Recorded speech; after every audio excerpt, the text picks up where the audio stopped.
Hi, how you going? I think this will be a perfect video to close off 2023. Sorta, wrap it up. It's been quite a year, really. We've got a good amount of amazing games and some stinkers too, and 2023 is also a very important year for me as a content creator, as a streamer, as a person in general, but more on that later. In this video, I want to go through every Souls-like game that I reviewed in 2023 and rank them, and sorta give you like a quick summary. I never tried this format before, but I think it will be a fun retrospective type video, so I invite you for a quick trip through 2023. I also have a little message to people who watch me, sort of like Happy New Year wishes at the end of the video, so check that out too. And before we start, if you're new here, well, first of all, welcome in. I make Soulsborne, Souls-like related content, mostly game reviews, update reviews, and streams. If that's something you want to see in your feed, subscribe to the channel and ring that bell thing. Likes, shares, and comments are always appreciated too. Thank you very much.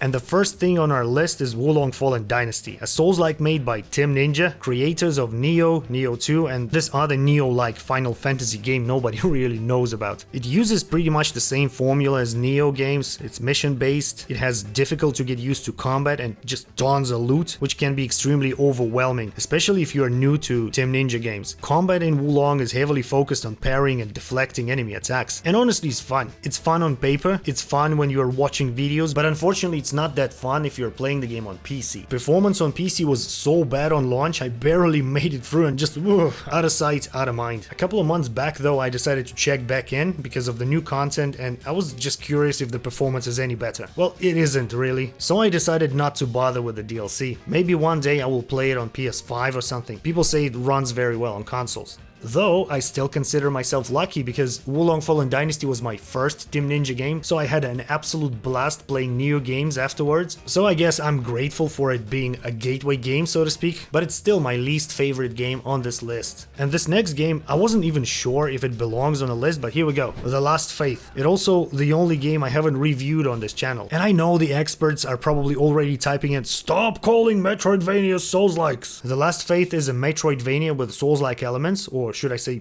Soulsborne elements. It's just so obvious that they took inspiration from Bloodborne creating this game. It's set in this Victorian era mixed with eldritch space horror. I kind of like the healing system where you don't have the set amount of flasks, you kind of have to farm them, just like in Bloodborne. But the best thing about The Last Faith is that it lets you experiment with different builds. It has a classic Souls games level up system where you invest in certain attributes depending on what you need. I also find The Last Faith very beautiful, but I really like two-dimensional pixel art platformers, so it's very subjective. I actually made a review video of The Last Faith, but I decided to leave it on the back burner, just didn't like how it turned out. Bottom line is, The Last Faith is a pretty good game, a bit janky, a bit less crisp than, let's say, Blasphemous 1.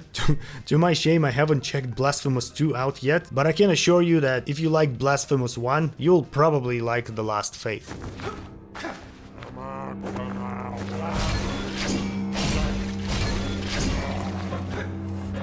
And the next one is an action-adventure game with Souls and Metroidvania elements. It came out on the 20th of April, and what happened afterwards makes me sad till this day, to be honest. It's Stray Blade, and it's not necessarily a Souls-like game per se. There's no currency to collect and then lose on death, no bonfires. It's more like a challenging version of Fable. It's colorful, it has decent voice acting, combat and exploration are satisfying and rewarding, and it's extremely lore-rich if you want it to be. Like, it doesn't shove the lore down your throat, but the lore is there for you to find and consume if you want it. What's really sad is that the game didn't get any exposure whatsoever for some reason. I don't know if the marketing team is to blame or if it was their decision not to bother, or maybe they just ran out of funds. I don't know what happened. But I mean, it has 243 reviews on Steam, which is a shame. Stray Blade is a very good game. Not for everyone, that's for sure, but it deserves much better than 243 reviews. I finished it with great pleasure and will likely play it again sometime. Next up, we have Bleak Faith Forsaken. Bleak Faith Forsaken is a weird one, man. It's like when you have a bunch of kids, right? And one of them has the most brilliant and creative mind ever, but they also eat Sharpies or something. You're kinda oof, but you still love them, right?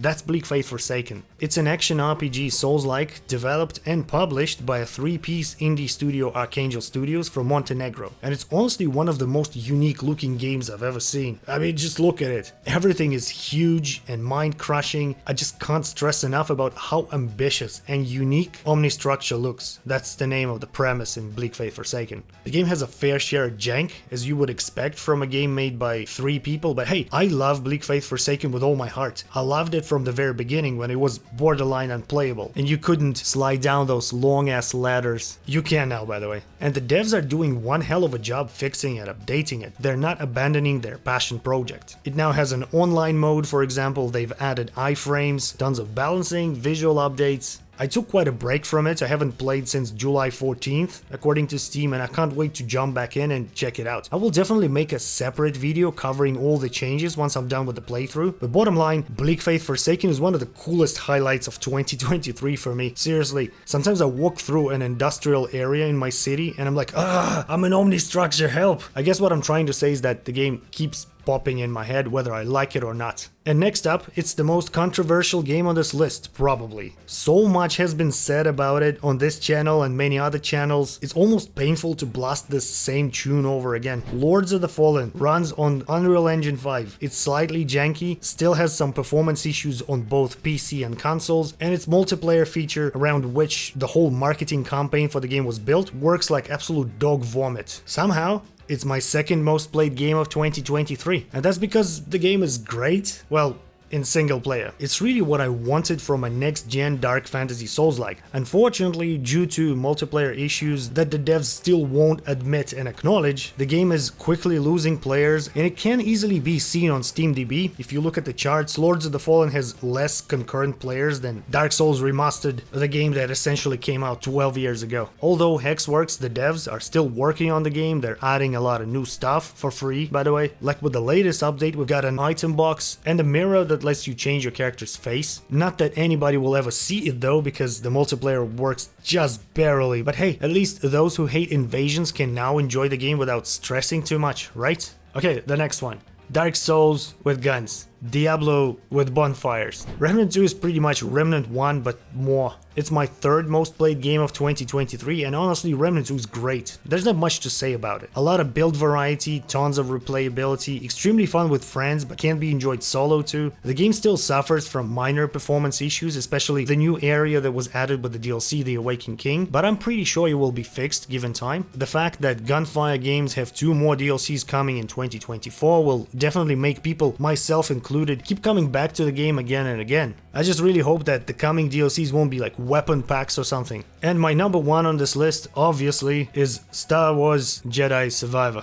Okay, alright, subscribe to the channel though. For me, it's Liza P, man. It amuses me that a relatively young team with no experience in Souls-like games made such a wonderful Souls-like game. I think they nailed the combat mechanics, world building, storytelling, and pretty much everything around it. It's brutal, it's gnarly, and it's unforgiving. Amazing qualities for a Pinocchio game, eh? I know that some people will not agree with me calling Liza P number 1, but it's the only game on the list that gave me this magical feeling of venturing into the unknown. A similar feeling I had playing Dark Souls 1 for the first time years ago.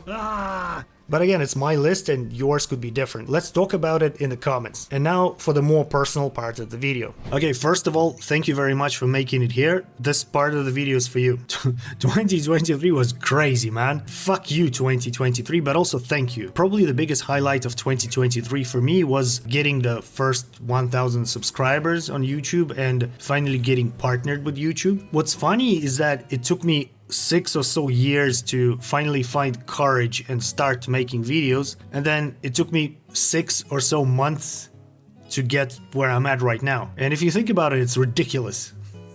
I also moved to a new apartment. It's really nice here. I picked up guitar again and I'm working on my songwriting, and I'm almost done with my custom sort of like workspace thing. Still working on it though, but somehow I always had this, you know, like gnawing feeling that I'm not doing enough. I absolutely hated it. I don't know if you guys write, you know, New Year's resolutions. I was never a big fan of that. I think I started doing it in 2022. And you know how it always is?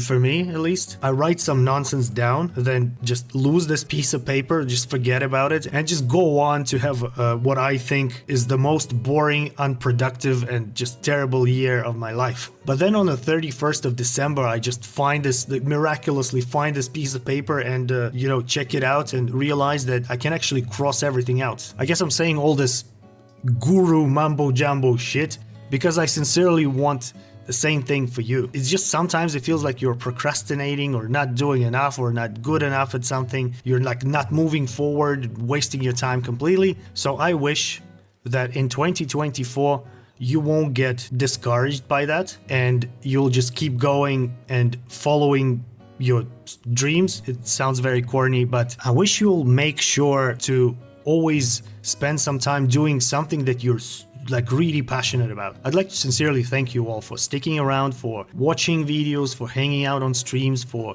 keeping conversations going in the comments. I wish you all happy holidays, happy new year, and I genuinely want 2024 to be a good year for you and your loved ones. Just keep dreaming about weird shit. I think I will take some time off and come back on the 10th or the 11th of January with, I don't know, with Dragon's Dogma 2 or Dark Souls Arc Thrones, or maybe the Last Faith video I have on the back burner. I don't know, something good. But that's it. Thank you very much for watching and see you in 2024.